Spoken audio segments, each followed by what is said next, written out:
So you are thinking about making a move to Phoenix, Arizona, but you really want to make a smart financial decision, and it's important for you to understand all the costs that could come along with it. If you look around online, I'm sure you'll find a long list of blog posts or websites that'll tell you about the cost of living here in the Phoenix area, but I find that most of them are outdated or can be a little bit misleading as far as the info they're telling you. I think everyone knows that housing costs have increased substantially over the past couple of years, but what about everything else? Are there other costs associated with living in Arizona that you may have overlooked?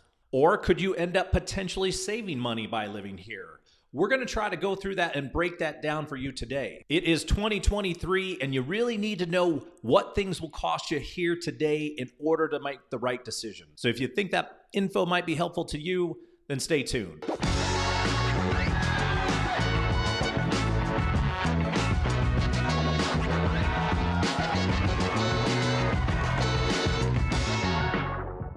What's up, everybody? It's Greg Corbett with the AZ Lifestyle Group right here in Phoenix, Arizona. If this is your first time to this channel and you're looking to find out everything you need to know about what it's like living in and or moving to the Phoenix metro area, including all the updated costs involved, then make sure to hit that subscribe button and click the bell so you can be notified whenever we post a new video. We are helping people from all over when it comes to finding the best places and neighborhoods to live here, and we absolutely love it. So if you're even thinking about making a move and you need any assistance whatsoever, give us a call, send us a text, shoot us an email, however you want to get a hold of us. We got your back when it comes to moving to the Phoenix metro. All right, so we all know that inflation has had a crazy effect on the pricing of everything over the past couple years.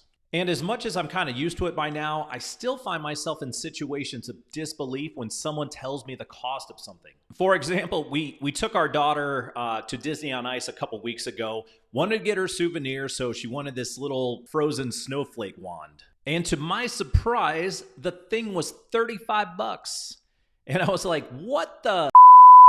Now, thankfully she loves it. I'm glad we bought it, but it was just another reminder to me of like, just how crazy things have gotten when we're looking at a price tag on stuff recently. So I figured it'd be a good time to give you guys an update on some of the costs that we are seeing here in Arizona so that you can make a smart financial decision before moving. And I'm gonna try to focus on items that might change from where you might be coming from because those tend to be the most important. So let's dive right into it.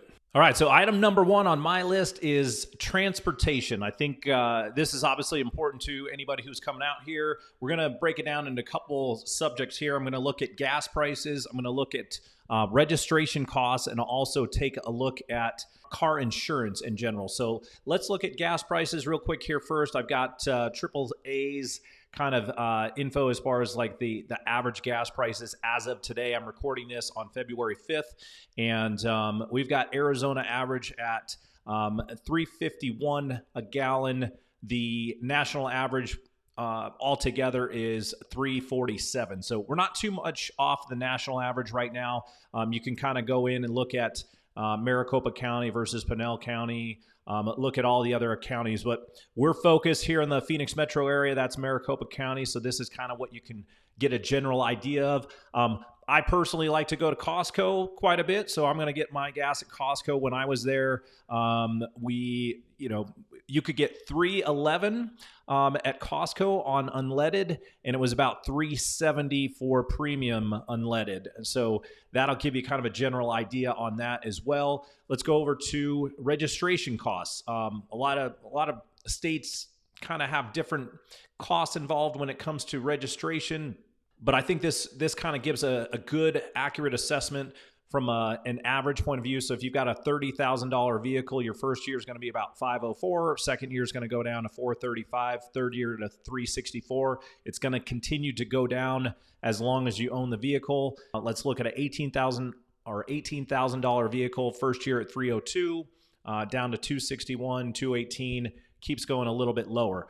Obviously depends on the vehicle, a lot of different factors to consider, but I think this is a kind of a good chart to kind of give you an idea on what you might need to prepare for when you're looking at registration costs. And then let's look at car insurance. And here I'm just going to go and look at bank rate. The average for the annual full coverage premium is $17.43 here in Arizona. So again, a lot of different factors to consider when it comes to car insurance and what you're going to pay for it. We as a family, personally, we've got 2 vehicles, and we're paying through State Farm probably about $1,200 a vehicle per year on average for both vehicles. So again, you can find lower costs if you've been with a certain insurance provider. You can find ways to save. Obviously, depends on your driving record and that type of thing. But the reason I wanted to bring this up is because we're seeing the costs of insurance increase. We received an increase this year just because of what's going on in Arizona, the number of accidents. All the things associated with driving here in Arizona has increased some of those costs. So it's definitely something you want to quote. Make sure you understand what's going on that. Couple other things to note when it comes to transportation. We do have public transportation here around the Phoenix area. We do have bus systems. We have the Valley Metro. We're not really known for our public transportation as far as being a quality way to get around. And I think most people will tell you if you're living in the Phoenix area, you need a car. It's not a very friendly, place to live if you are trying to live without a vehicle. So it is available. It's just not extremely usable. It can come in handy in certain situations. So it is out there. We do have the light rail that's been under construction for the past several years. Again, can come in handy in certain situations, but not something that would potentially take over you owning a vehicle. And then the other thing that's a positive here when it comes to transportation is we really don't have toll roads within the Phoenix area. We've got a lot of good freeways to get you around to all the areas, but there's no toll road. So you don't have to worry about paying a toll going from place to place, that type of thing. That might save you some money if you're coming from places like that could have it. All right, on to number 2 on my list, and we're going to talk about childcare. Want to kind of prep people for what the annual cost and what you should kind of expect when it comes to childcare here in the Phoenix area. We're going to look at it from an Arizona point of view. If you kind of go to the top of the map here, you'll see that we're right around $10,000 per year. And if you kind of go to the chart that has where we would land, I don't know where we're ranked at. It looks like we're kind of right in the middle as far as what that would be. So it looks like around 11,000 is what they have for average childcare, which tends to make sense. We've got 2 little girls right now. We've got one who is 3 and one who is about 9 months. We've got our nanny that we're paying at home to take care of them, which is probably, ends up being, about $1,500 a month to keep them at home. And then our daughter that we have going to preschool, anywhere, depending on the classes that we put her in, are going anywhere from $1,200 to $1,400 for that as well. So in our situation, we're paying a little bit more. I understand where these averages come in, but definitely something you need to plan for. And then potentially even more important than cost is actually finding a place that you can get into. I know that I'm just kind of going through a list of top rated schools and that type of thing here in the Phoenix area. A lot of people go through the process of trying to figure out what school is going to be best for their children. And then you got to get on a waiting list. You got to put in deposits. You got to wait in line. You got to wait overnight to try to get your child's name on that list. So that is something I want to give you guys a little heads up on as well, is make sure you're doing your research as far as where you're going to live and what's available as far as the schools go, because it might not be super easy to get into. All right, real quick, you guys, as we're going through this, let us know where you're moving from. I want to know what your situation is, where you're moving from currently. Drop us a comment in the notes below as far as where you're watching from, and if there's any kind of cost that you might be interested in knowing about more, or if there's costs that you're trying to avoid or getting away from the area that you're currently from. So let us know in the comments below. We want to hear from you. All right, next on our list, we're talking taxes. Obviously, very important for people to understand this situation here. We're going to look at sales tax, income tax, and property tax. Let's start with the income tax. This is kind of new. We're going to a new 2.5% flat tax rate for everybody. That was effective January 1st here in 2023. So trying to keep it simple. If you look up Arizona income tax. You can kind of find some of the articles on that kind of will discuss this. I pulled up one here that will take you through it as well. But again, 2.5% flat tax for the income tax, pretty simple on that end. Let's look at sales tax. If we go over, you can kind of get a general idea on what we're paying here as far as the sales tax. Obviously, different states have different rules regarding income tax and sales tax, so you might be coming from a place that doesn't have to pay one or the other. Ours tend to be fairly low, but we don't have any situations where you're not paying one. This will kind of break down by city if you go into the tax rate, that type of thing, and kind of taking a look at some of the numbers here on the sales taxes, so you can get a good idea on that. But most of the time, our tax rates are going to be in the 8 to 9% range on sales tax.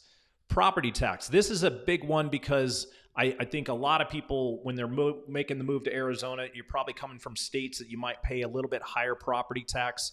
We tend to have a pretty low tax rate when it comes to purchasing a home and having to pay that, so it's not going to affect your mortgage on an extremely high level.